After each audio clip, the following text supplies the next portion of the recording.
Let's talk about these, baby. Let's talk about you and me. Let's talk about all the things that have to do with winterization. Not you. You don't have to do with winterization. Alright, YouTubers, welcome back. My name's Dave, like always. And you found do it yourself, do it right. Well, it's pretty cold. Although it's warmer today. But it's cold, it's been cold, it's getting colder. There was actually a lot of white stuff on the ground earlier this week, and I still have some in my yard. So what does that mean? Well, that means winter is here, not coming, it's here. So I'm going to talk about winterizing your vehicles, your motorcycles, 3 easy steps. 3 things that you should do, 3 things that I'm doing, that I've already done. And so let's get into it.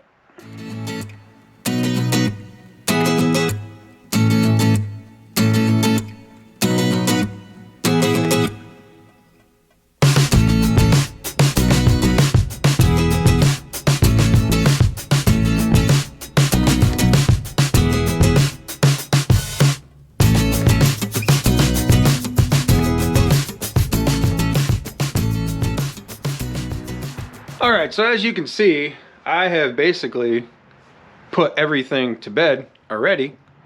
I got the covers on that I have the covers for. I need one more. Somehow I'm missing a cover. But got the cover on the old CB360, the Mustang, which, wasn't supposed to be here in this position. It was actually supposed to be in my friend's house. But, like I said, it snowed. There's a lot of salt on the roads now. I guess the Mustang is just going to stay right there. Both the, both the Harleys, right here. And the old girl under her cover. 175, it's missing cover. And then my racer under there. Now, I've already basically done, the 2 steps. 2 of the easy steps, I guess. So, let's get into those steps. So, what I do, now this is just what I do. This isn't what you gotta do. This is just a, recommendation. Stay-bill, gas. We gotta worry about the gas. We gotta worry about 3 things. We need to worry about gas. We need to worry about electricity, which is the battery. And we gotta worry about the tire pressure. And, first things first, and I believe the most important, is the fuel system. Now, I use Stay-bill, as you can see. You can use whichever brand you like. I'm not sponsored by Stay-bill or anything, but I've always used Stay-bill, and I'll always use just Stay-bill unless they go out of business. Then I'll have to find a different one. But it's always worked for me. I've never had any issues. Now, if you guys don't know how to use this stuff, it's pretty doggone simple. This one is a little bit different than the other one. This is a new batch that I bought. This one actually has the where you can measure it. You can't really see it all that well, but there's measurements on there. You got ½ ounce, ¼ ounce, and for you Canadians that don't watch my channel, there's milliliters on this side. If you want to flip it over, front, back, and then of course, the directions say, I believe it's, 1 ounce treats up to 2.5 gallons. So, do the math, get out your fingers, your toes, figure out how much, fuel your, whatever you're winterizing holds, and, go from there. Decide, maybe this isn't enough. Maybe you got a huge tank. I don't know. But, figure it out. Not that difficult. One thing that I will say that I don't know if it says it on the back here, it does recommend that you have the fuel tank full, or 95% full, and that is to help reduce the condensation that can form in your gas tank when it's cold and gets warm, and then gets cold and then gets warm. Same thing with your glass of tea. You know, in the summertime, condensation forms on the outside because it's hot out, and then it's cold on the inside. It's cold, you know, your drink is cold, your tea's cold. Condensation forms on the outside. It's no different than in your fuel tank. When your fuel tank is cold and the fuel in your tank is cold and it warms up, condensation is going to build up inside your fuel tank. So they recommend make sure your fuel tank is 95% full. So going along with that 95% full idea, if you're planning on storing your vehicle, now I said winterization because that's what I'm planning on doing, but if you're planning on, you know, long-term storage, you know, I think it's a better idea to just drain your fuel out. I've done it on my racer. Actually, it hasn't ran, I haven't rode it, so I drain the fuel out of it. There's no fuel in it. Drain the fuel out of the carburetors. So basically all I do when I do that is, you know, I run the tank empty, or I empty the tank, and then I run the carburetors or I run the bike until, you know, it's not getting any more gas and it dies. And then what I do is I take the drains off the carburetors, because there is fuel left in it, believe it or not. And if you're long-term storing it and you leave that gas in there, it's just going to varnish. So make sure you drain that fuel out. So basically what I'm saying is if you're, you know, going to store it for a long time, drain your fuel out. If you're only storing it for the winter, you know, fill it up, put some Sta-Bil in it, and forget about it. Now I forgot to mention one very important thing before we move on about the Sta-Bil and the gas, and that is once you put your Sta-Bil in, you have to run the vehicle for at least 5 to 10 minutes. Typically what I do is, you know, I'll take it for a ride, go down the street, you know, hit up the old ice cream stand or something, I don't know, you know, just take it for a ride. You got to get that Sta-Bil circulated through the whole fuel system, not just the gas tank. Alright, so the next topic that I want to cover is electricity, the battery, the juice. Now what I do is I have these two little battery tenders, battery maintainers, trickle chargers, whatever the hell you want to call them. You know, they go by a lot of names. What I do is I cycle between, you know, the vehicles. You know, plug it in one, let it do its thing. You know, maybe a day or two later I come out, plug it into another one. Now I have two of them here, as you can see. I have the actual battery tender brand.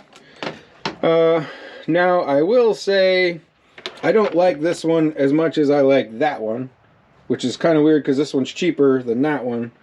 This one does, you know, everything. 6 volts, 12 volt. You can select it between, you know, 6 and 12, and then down here, you know, flooded, AGM, lithium. I guess that's the best part about this one, although I don't know if that one does lithium. Maybe it should. And then obviously you can select it here, which one. It charges it faster, 4.5. This one is a 1.5. But when I'm maintaining the battery, I don't really care about how fast it's doing it because it's just sitting. So I don't know. This other one just is, you know, pretty, you know, it's a lot easier to work. You just basically plug the dang thing in. Now it's also a 6 and 12 volt. It decides when you plug it in, you know, which voltage to use. And I use this one on the old car more than I use that one. Although I just purchased this one over the summer, so I use this one. It keeps the battery good. You know, I use it in the summertime. This is the, if you guys are wondering, this is the Schmucker's brand. You know, you can see it because it says it right there, if you guys, you know how to say that name. But I call it the Schmucker's one, and it's just super easy. Now, I will say, you know, not all battery tenders are created equally. You can go buy a cheap one from, you know, like the Harbor Freights. But just know that, you know, it's cheap for a reason. And, you know, there's nothing wrong with Harbor Freight when you're buying stuff that you can buy from Harbor Freight that you're not worried about. Like big, huge sockets and wrenches and this and stuff, you know, stuff that you're not worried to break. But, you know, this technical kind of stuff with electricity and diodes and, you know, stuff like that that can burn up and cause a fire. You know, I don't think I would, you know, I don't think I would be messing around with, you know, your antique car or your $30,000 Harley-Davidson. you know, it's up to you. Like I said, it's up to you. But you know, there's some things that I'm not gonna cheap out with, and a battery tender is one of those. You know, I don't want them to cook the battery and then poof, starts the battery, you know, and the battery catches on fire and burns down my car, you know, or my motorcycle. You know, I don't, you know, I have insurance, but I don't want to deal with that. So, you know, do as you may, buy yourself a good battery tender or a battery charger.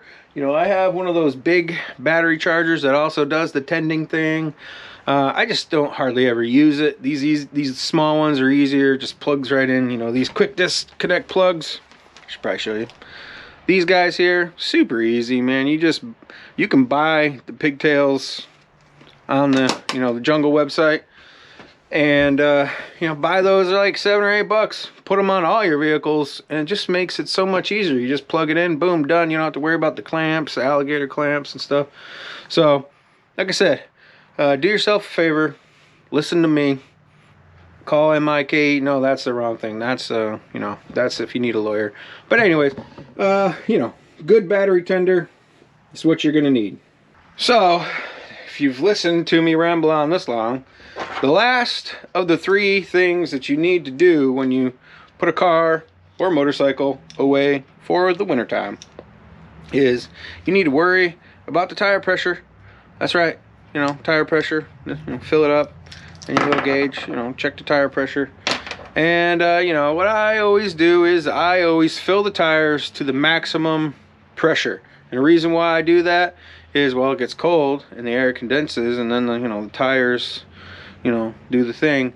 But it also helps to stop getting or to prevent flat spots on your tires.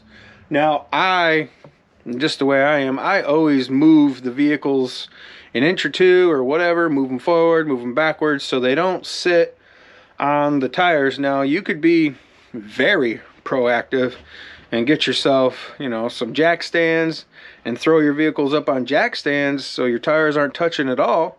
You know, you could do that, but you know, I'm not that high speed, and you know, I'm not going to buy another set of jack stands. And you know, and like I've said in previous videos, I hate jacking my vehicles. Not to mention this Ford is going to be jacked up anyways. If I can fandangle some more space so I can make, you know, some room so I can work on the old brake system and stuff this winter. So you could do that, but the easier thing to do is just make sure that your tires are inflated to the proper pressure. Now, if you read on the side of the tire, it'll tell you a max PSI. Just blow it up to that. It's not, you know, it's easy. Not rocket science. Just blow it up to the maximum amount of pressure, and then every once in a while come out to your garage and move it just a little bit here or there, you know, forward, backwards, just so you don't get flat spots. Now, I will say that I've never felt a flat spot on a motorcycle tire, and my motorcycles have sat a bunch, you know, when I was overseas and, you know, doing the thing. I've never felt the flat spot on the motorcycle tires, but that Mustang, I'm telling you, you let that Mustang sit for 2 weeks and you can feel a flat spot when you're going down the road. It goes away. It goes away rather quickly, but you can feel them. So if you got yourself a little sporty car, make sure you move them around so the tires, you know, those steel belts, they don't get flat spots. So, you know, after all that, I'm out of breath. Whew, you know, I just went to the gym. I feel kind of swole. Arms kind of hurt though, but you know, I'm out of breath because, you know, I just talk too much. So, you know, like you guys do at the end of all my videos, like, tag, share, follow, subscribe, hit that notification bell.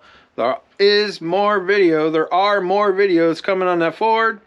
I just, you know, it's been busy at work. I got called in today. You know, so it's you know, it's the weekend and I got called in. So anyways, like I said, like, tag, share, follow, subscribe, hit the notification bell, and till next time, thanks a lot.